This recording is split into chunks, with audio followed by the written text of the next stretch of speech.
CSMA CD MAC protocol. So we'll just go with a new protocol.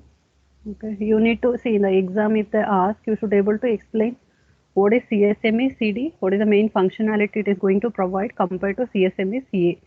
Okay, you need to explain with a diagram, and also you need to explain two parameters. So where the collision can be avoided using minimum frame size. Okay, so there should be a minimum frame size. If it is set, the number of collision that can be avoided.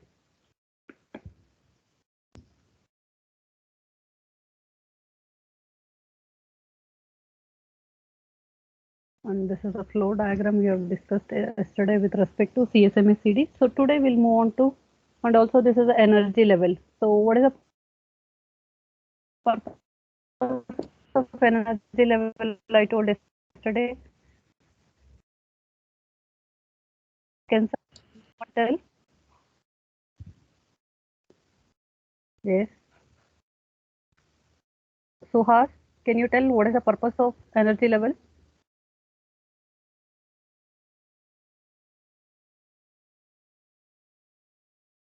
Sakina,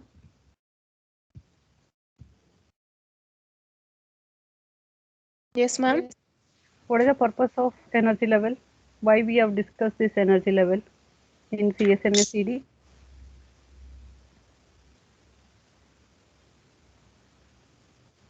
Ma'am, we need to monitor this energy level, ma'am, like to determine if the channel is busy or it's is it ideal or like if whether it is in collusion mode or not. Yes, you are right. So the main purpose of CSMA CD, it is for detecting the collision. Okay, CD stands for collision detection. So how collision is detected? Okay, so it is based on the energy level. So because whenever if there is a collision occurs, so it has to intimate back to the respective the source node or the station. Okay, indicating that there is a collision. So that immediately that particular node is going to stop sending the data. So now how this device, it will come to know that there is a collision. So that is based on the energy level. So there are three types of energy level. One is idle. Okay, in that case, the media is, there is no transmission taking place. Okay, no station is sending any data. During that time, the media is free. Busy indicates there is some frame transmission is taking place. So you can just observe the diagram. Accordingly, the energy levels are denoted. Okay, so this is the normal energy level if it is a frame transmission. In case if there is a collision, so yesterday I was explaining whenever if two signals collide each other, so the energy level is going to increase. It is going to double the normal signal energy level. Okay, so immediately the device will come to know that based on this energy level there is a collision or not. Okay, so accordingly that information should be shared to the device that is sending the data, so that immediately the node is going to stop sending the data. So this is how the collision detection takes place using energy level. So we have discussed about the throughput. So today we'll move on to CSMA CA. Okay, that is carrier sense multiple access with collision avoidance. So here this is the algorithm or the protocol designed for avoiding the collision. So in the previous method what we discussed, that is mainly used for if it is already collision is happened, so how it should be detected. So that is the protocol CSMA CD. It is mainly for detecting the collision. So now instead of going for detection, so let's avoid the collision itself. So what is the technique it requires to avoid the collision? Okay, a station need to able to receive while transmitting to detect a collision. Okay, then when there is no collision, the station receives no signal, or it may resist its own signal. When there is a collision, the signals it was station, that is the station. So the two signals it is going to receive by the station. So to distinguish these two cases, so we have one diagram here. We'll just put how exactly this CSMA CA works, and mainly where exactly this CSMA CA is used. It is mainly used in wireless networks. Okay, so whenever if I tell wireless network, definitely the possibility of collision is going to be more. Okay, so CSMA CD, CSMA CA is this protocol is used in wireless network. Okay, remember the example. So when I use the term wireless, definitely there is a possibility of collision. So now how to avoid this collision? What is the technique we need to use? So here there is a flow diagram. I will just explain this flow diagram. I want you people to understand. Here we have already discussed some of the important terms. Okay, that is what is K, K max, okay, back of time. So all these things you need to remember. So now before going to this, it requires to understand some more terms called IFS, that is interframe space, RTS, CTS. Okay, so let's first go to those terms, then I'll come back to the algorithm. Okay, so this is a flow diagram indicates how CSMA CA works. So to understand this flow diagram, it requires some of the important terms should be you need to understand. So let's go with those terms.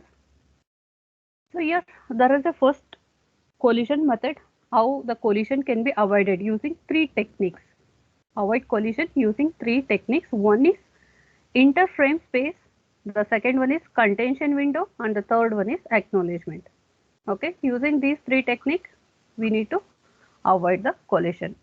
So how these three method works? First one is IFS. So what is IFS stands for interframe space. So your collisions are avoided by differing transmission even if the channel is found idle.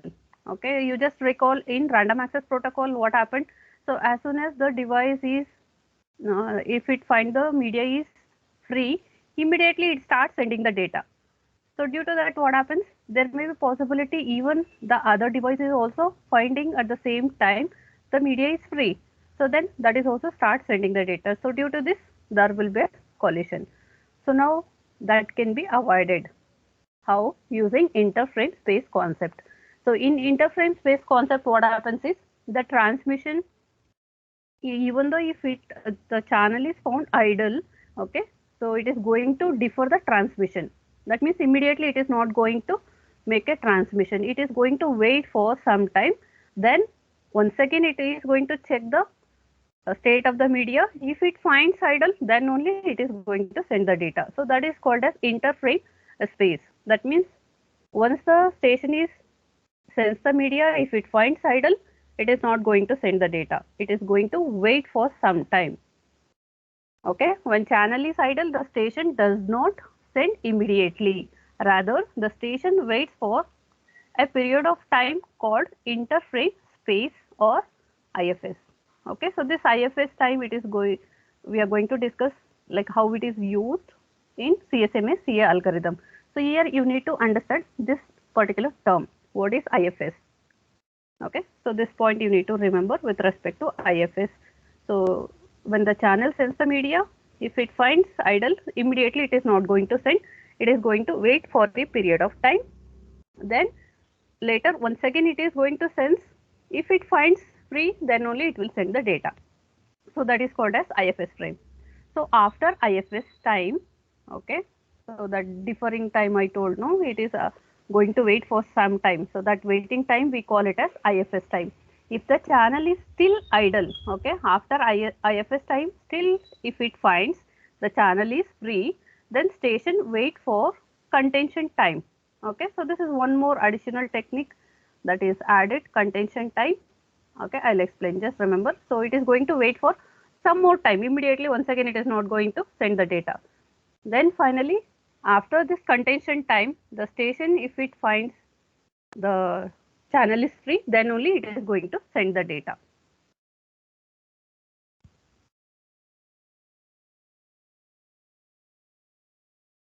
Okay, so here what is the meaning of contention time or contention window? So contention window is an amount of time divided into time slot. Okay, so consider this is IFS time.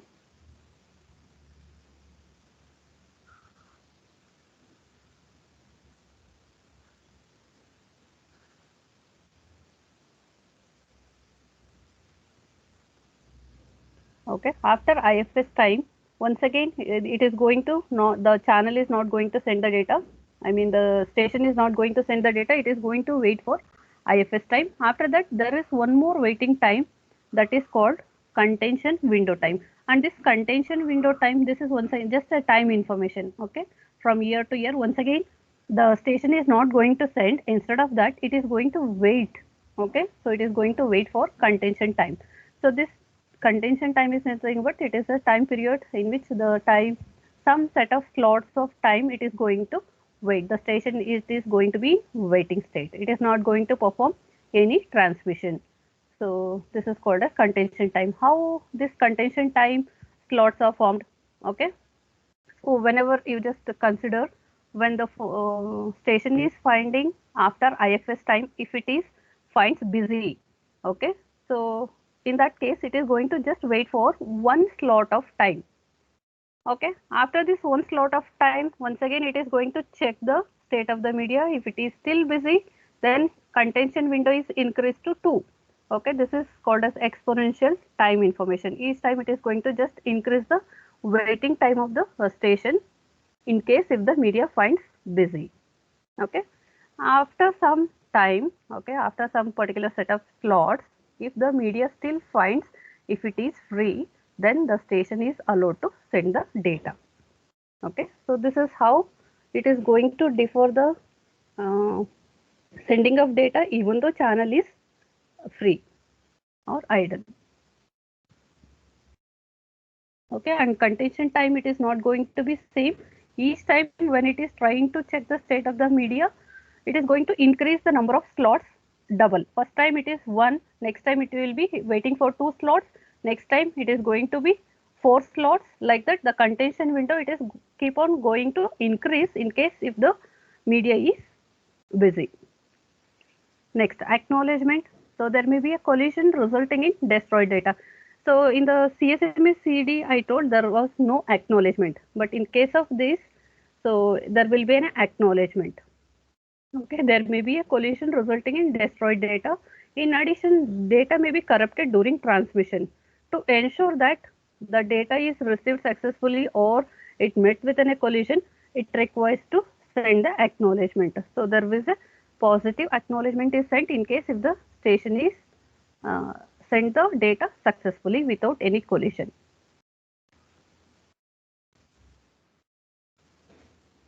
Okay, you can just observe this diagram about the contention window. So this is the station is sensing the media and it finds it is busy. Okay, it cannot send the data, it cannot access the media.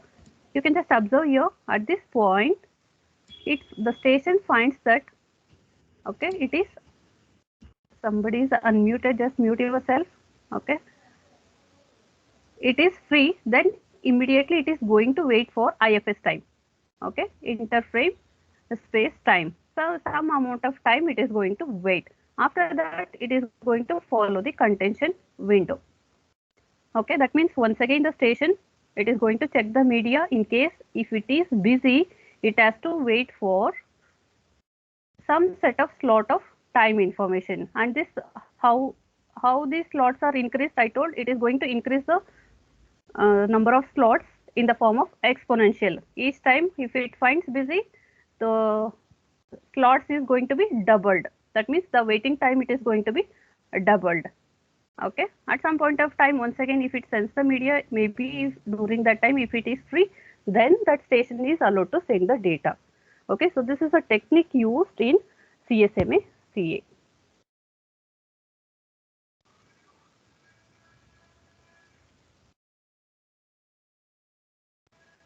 Okay, so this is implemented in wireless network. So to exchange the data, it requires these two control frames. Okay, like how the acknowledgement message is shared. Similarly, to confirm that the device is ready to send the data and it is ready to accept the data, it requires these two control frames should be exchanged before sending the data. Okay, so one is called RTS. Okay, and the second one it is called CTS. RTS stands for request to send, and the second one we call it as clear to send. Okay, so what is the procedure? How exactly these two control protocols are used? The here you need to understand how CTS and RTS are used to transmit the data successfully. So what happens in the beginning? The source sends the media by checking energy level at the carrier frequency. Okay, so this is how the device or the station is going to come to know that the state of the media depending on the energy level. Okay, if the media is idle, then source waits for a period of time called DCF interframe space, that is IFS time. IFS time. Okay, if it is idle, then immediately it is going to wait for IFS time. Then finally, it is going to send RTS, that is a request to send. Just a minute.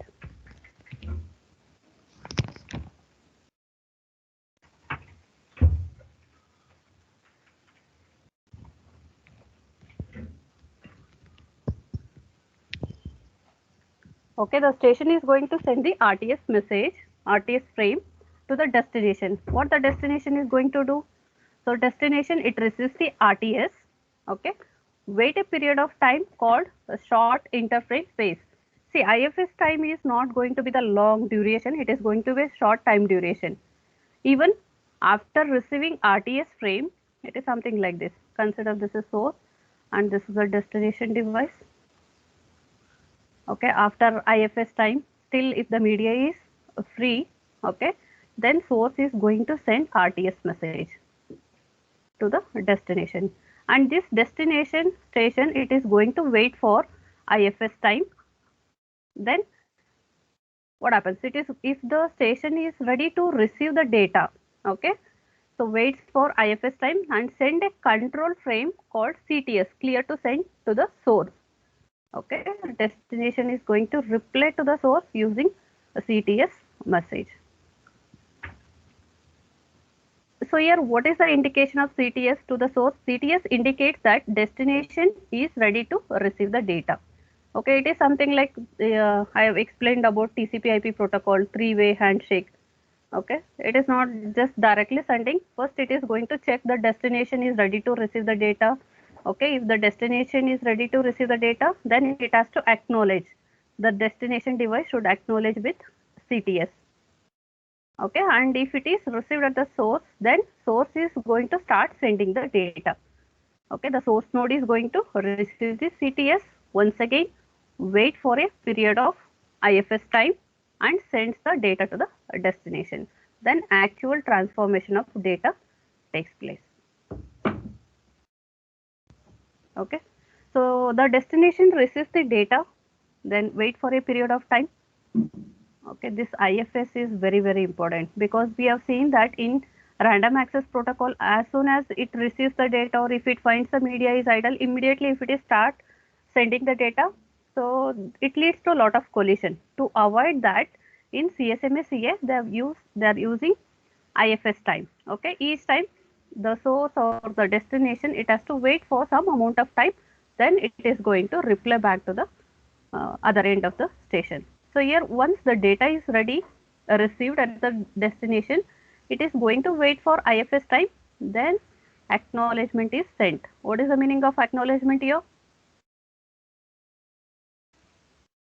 What is the meaning of acknowledgement?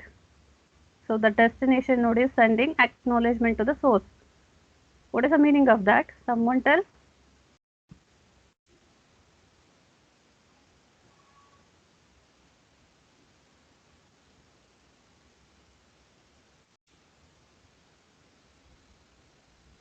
Yes. So what is the meaning of IA? Acknowledgement. So acknowledgement here, it indicates that the destination node is received the data successfully. Okay, so that is sent to the source. Source is going to receive acknowledgement and it is going to confirm that the data, whatever it is sent, it is received successfully. Okay, you can just see the diagram here, the clear diagram. Okay, this is source, destination. Okay, you can just observe, it is, there is something else what I explained here. So behind that there is something else because the link is shared among multiple stations. So just observe carefully the flow diagram. The source is sending the data. Before sending the data, it has to wait for IFS time, then it is going to send a control frame called RTS, clear to request to send. Okay, request to send. Once it is received at the destination, it is going to wait for IFS time. It is going to wait for IFS time. Then it is going to send a CTS to the source indicating I am ready to receive the data. Then once again, and you can just observe here, there is this CTS, it is going to send for all the nodes that is connected to the media, because what is the purpose of sending this CTS to all the device? So that no other device should start sending the data during this period of time. Okay, are you getting? So that the collision can be avoided. So if this message is not sent to the other device, what happens? There may be possibility of collision. Even these two devices also start sending the data, it leads to collision. To avoid that, this CTS is going to be sent to all the nodes that are connected to the share media. Okay. Once it is received at the source, well, it is going to wait for IFS time, interframe, space time, then it will start sending the data. Okay, once the data is received successfully at the destination, it is going to send the acknowledgement not only to the source, even you can just see it is received by even other nodes. So that indicates that that particular transmission is completed. Okay, so this is how the CSME CA works. And you can just observe here, there is a negative acknowledgement. Okay, so this indicates that during this data transmission between source and destination, no other devices should send any data. So that is the reason why CTS and acknowledgement is shared, or it is sent to all the device. So let's go back to the flow diagram. To understand this flow diagram, you need to remember all the terms, that is IFS time, contention window, and the acknowledgement, CTS, RTS messages. Okay, just listen carefully.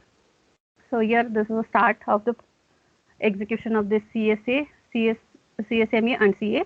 So initially K is equal to 0. What is K? It indicates number of times it is going to perform the retransmission.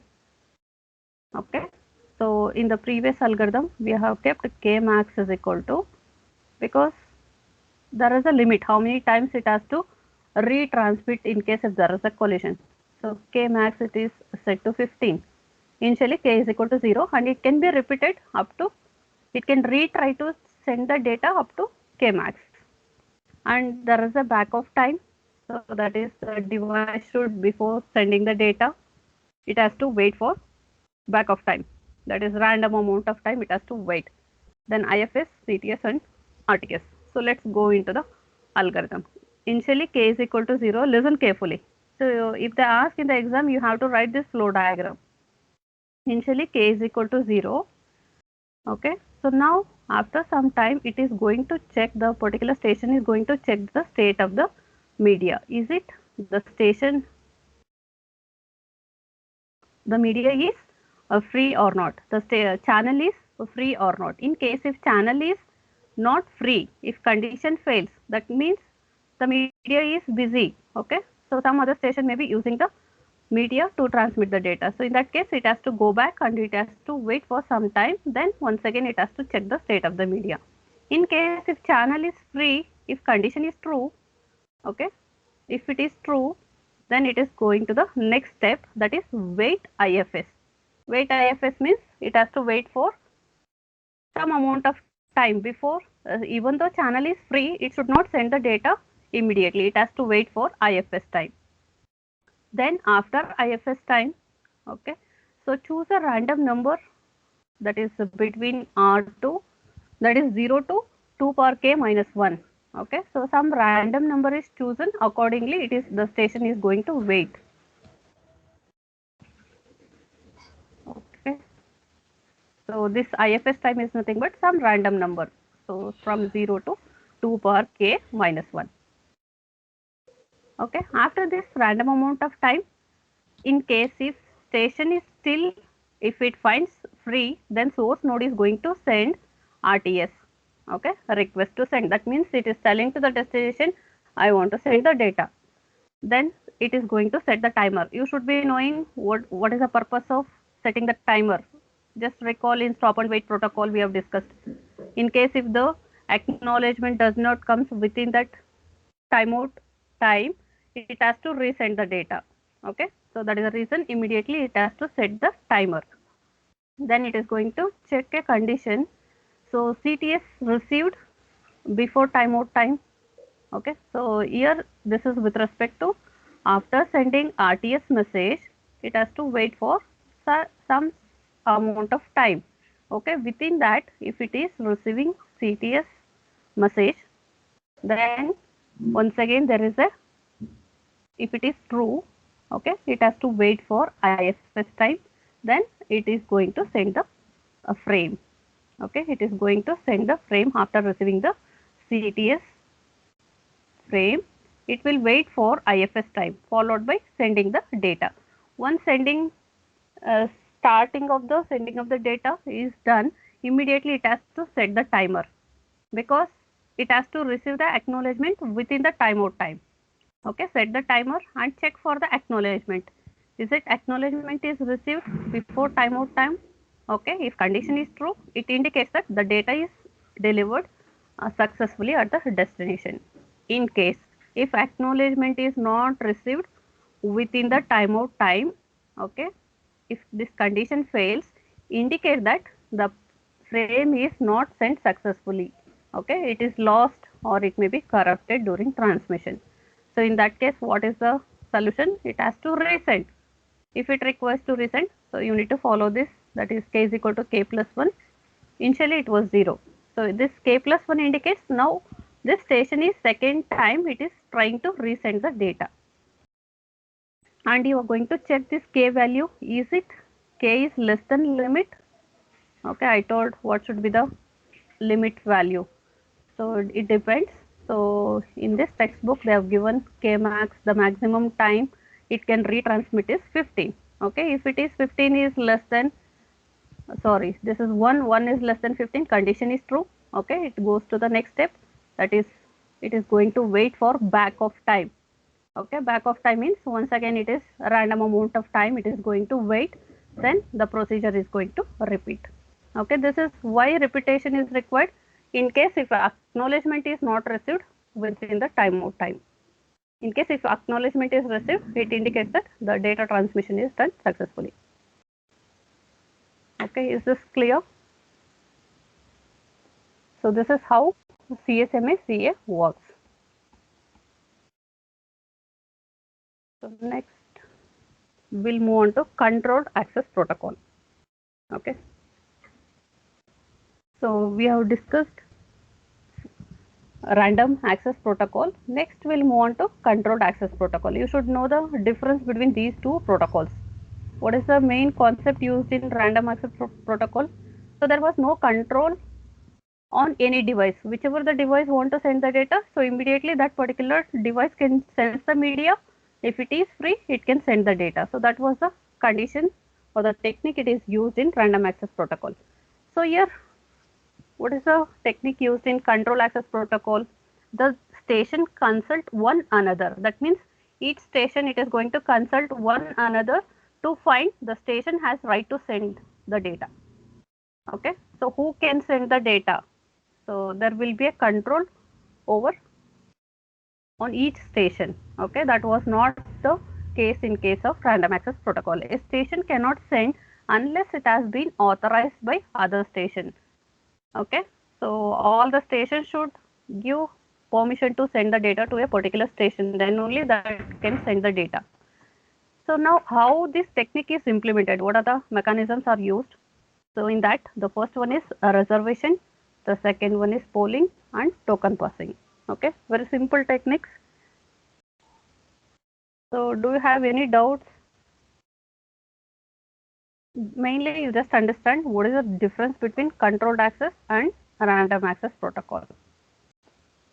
Okay, if you are clear with that point, so then it is easy to understand this controlled access protocol. What is reservation, what is polling and token passing.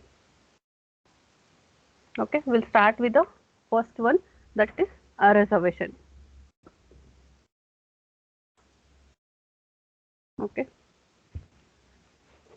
So reservation, the name itself indicates each station should make a reservation of media before sending the data. Okay, like if you want to travel anywhere, how you are going to book the train? Okay, before going, you are going to book a train, then you are going to the respective place or whatever, wherever you want. Similarly, even in case of transmission of data, the station must make a reservation of the media before sending the data. Okay, before sending the data, station needs to make a reservation of the media. So time is divided into interval. So how many stations are there? Accordingly, the slot is going to be divided. If there are 5 stations, then there will be 5 slot. Okay, each slot can be used for each of the device. You can just observe in the diagram. Okay, so you just observe this part. That is, there are 5 slot indicates. So each slot it is given for each station. Okay, consider now the station 1 made a reservation. Okay, that is indicated with 1. Station 3 made a reservation indicated with 1, and 4 is also made a reservation. In case of particular station, if it is not made any reservation, so that is indicated to 0. Okay, it is indicated to 0. So now during this time slot, okay, the station 1 can send the data. Okay, so here 1 indicates no this time slot. So during that period of time, so the data can be sent by the station 1, then followed by station 3, then followed by station 4. Okay, and remaining time it is not used. Okay, because there was no reservation by station 5 and 2. Similarly, this process is going to continue for the remaining period of time. You can just go to the second slot.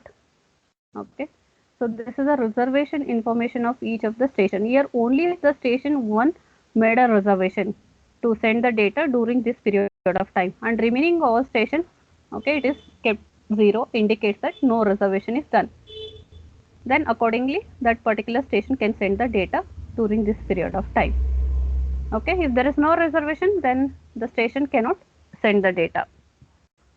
Okay, in each interval the reservation frame precedes the data frame. Okay, so this is a reservation frame indicating which are the devices made a reservation. Okay, accordingly that is followed by the data frame. The data frame sent by the particular station. If number of station n, then there are n reservation mini slots in the reservation frame. Okay, this is my time slot. Okay, this is the time slot. So depending on how many stations are going to transmit the data. So here you can just remember how many stations are connected or share the media. So many mini slots will be given. So these are all called mini slots. And each slot is allocated to a particular device. Device 1, 2, 3, 4, 5, 6. So in case which of these devices or the stations want to send the data, the corresponding frame is going to be set to 0 or 1. Okay, so if it is 0, that particular station is not going to send the data. That particular device is not going to send any data. So this is reservation frame. So this is called as reservation frame followed by the data frame. Okay, is it clear? So according to this example, there are 5 stations and have 5 mini slots of reservation frame.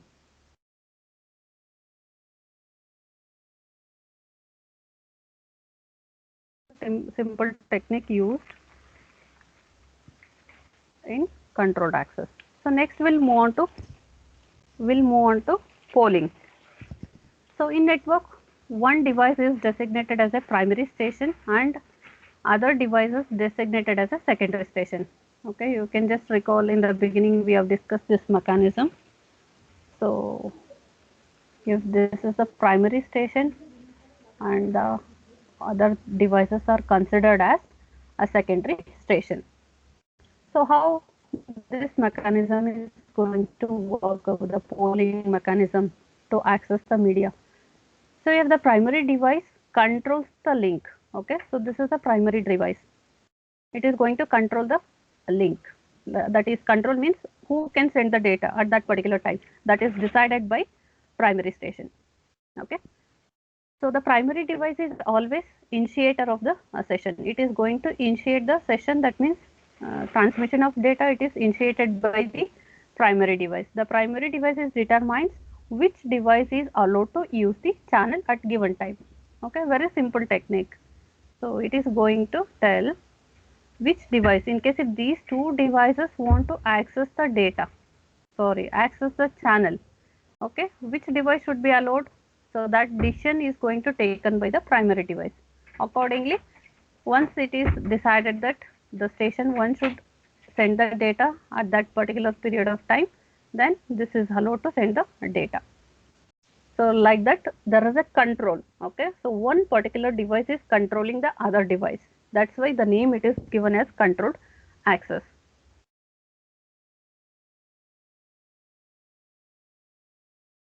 Okay, so here whatever the instructions that is given by the primary device, that should be followed by the secondary devices. So what is the drawback here? It is, in case if the primary device fails, okay, in case if it fails, okay, the whole system goes down, because all the devices, it depends on the primary device. If primary device itself goes down, so the complete network goes down. So that is one of the drawback of this method. So now how exactly the collision is detected using polling mechanism, that we'll discuss. Okay, so you can just observe the diagram. So here there are mainly two functions are used. One is select and polling function. Okay, what is the meaning of select here? If the primary wants to send the data, it tells the secondary to get ready to receive. So this is called a select function. So it is going to, the primary device is going to send this select function. Okay, so here alert the secondary about upcoming transmission by sending the select frame by using SEL. SEL stands for select function. Then acknowledgement. Okay, so let's discuss how the select function works in the diagram. So this is the primary device and this is the station A and station B. Okay, you can just observe all the three devices connected to a common media. So now primary device, it is sending the select function indicating, so to this particular device, that is B, so is it ready to receive the data? Okay, and if this device is ready to receive the data, it is going to acknowledge the same thing to the primary station, okay, by sending acknowledgement. Then primary device is going to send the data. Primary device is going to send the data.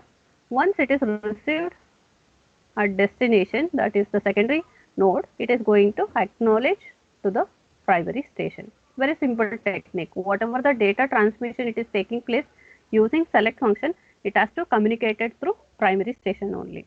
Okay, so your primary station is having the control of sending and receiving the data. Next, using polling mechanism. Using polling mechanism. So this is nothing but, so select function is used mainly whenever a primary station want to send the data.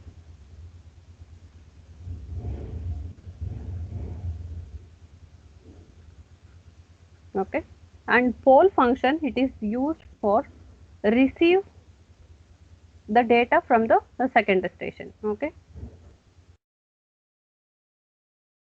that means here primary station, it is going to act as a receiver.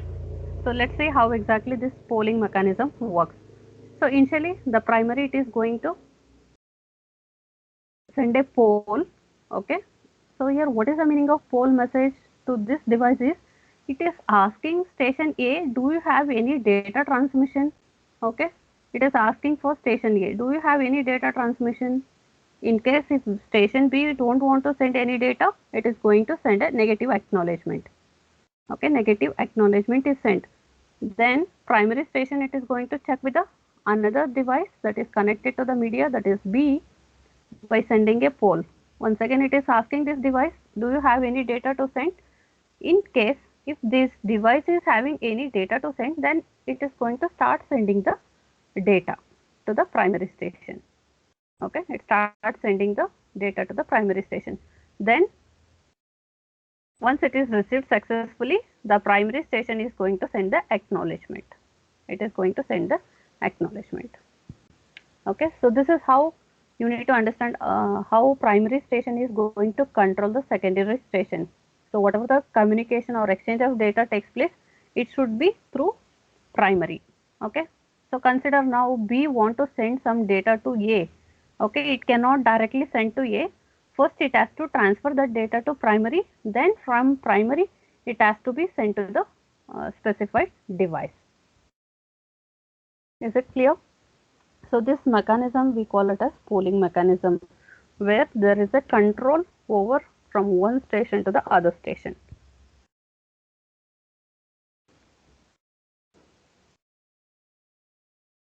Okay, Excuse me, so ma'am. yes, Can you show the polling again, ma'am? Just I yes. have to see.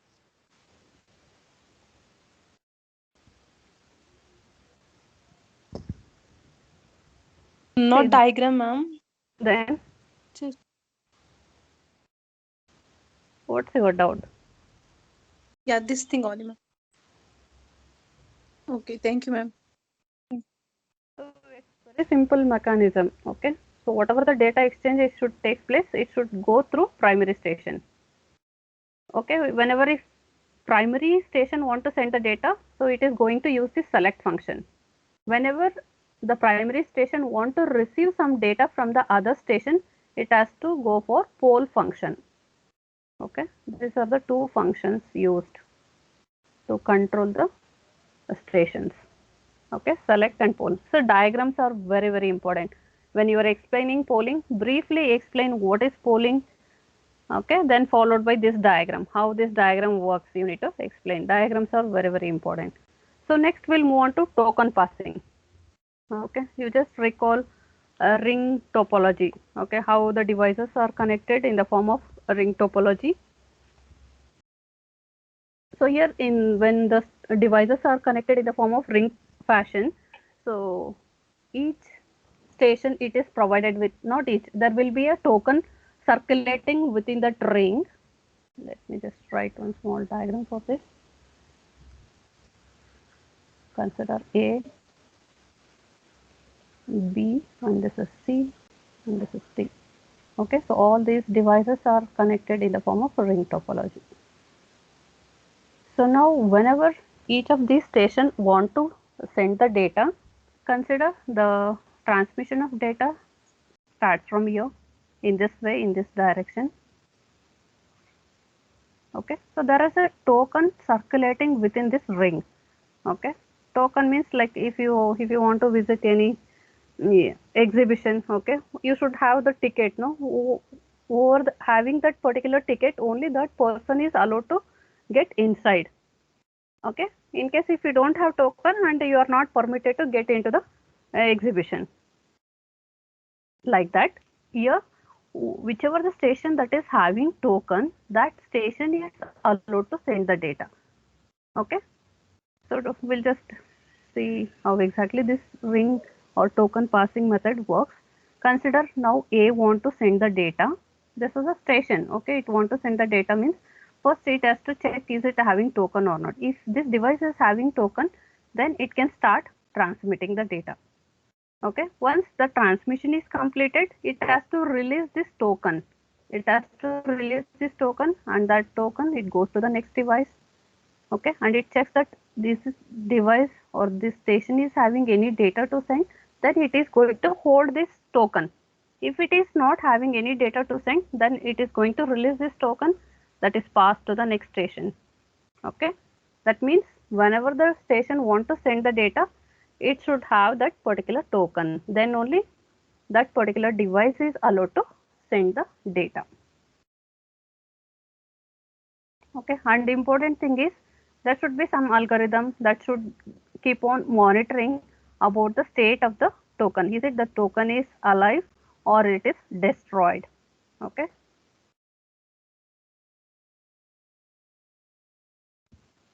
Okay, even the priority mechanism can also be considered here. Whichever the station that is having higher priority, so that device is allowed to send the data first.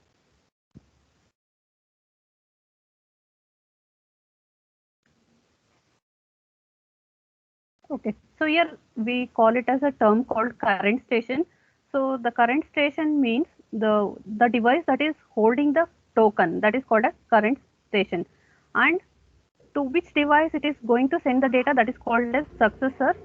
Okay, before to that node we call it as predecessor. Okay, just remember these terms that is assigned to the nodes or the station. So this is the current station that is holding the token. Okay, next to this device we call it as successor, and previous to this device we call it as a predecessor. Okay, just remember the concept how this token passing method works for accessing the channel. This is used for accessing the channel, not the main concentration is to access the channel. Who can access the channel? Whichever the device that is having token, that is allowed to access the channel and it can send the data. So that is a simple concept used in token passing method. So this can be implemented to different topologies. Okay, the same concept can be implemented for physical ring or dual ring. So in the second chapter, I explained dual ring. What is the meaning of dual ring? Because if all these four devices connected with a single link, okay, single ring, in case if any particular ring fails, okay, the communication is not going to take place. Okay, there will be a break in the communication. So now for that, they've added one more ring. Okay, that is the extra ring added. Whenever if any one link fails, okay, consider if this link fails, immediately it is going to switch to the other link. Okay, other link, and the data transmission continues. So how long it is going to use this second ring? So as long as this particular ring is get ready. Once it get ready, it is going to use a normal ring to transmit the data. So your ring indicates it's a link. Okay, it can be implemented for the different topology.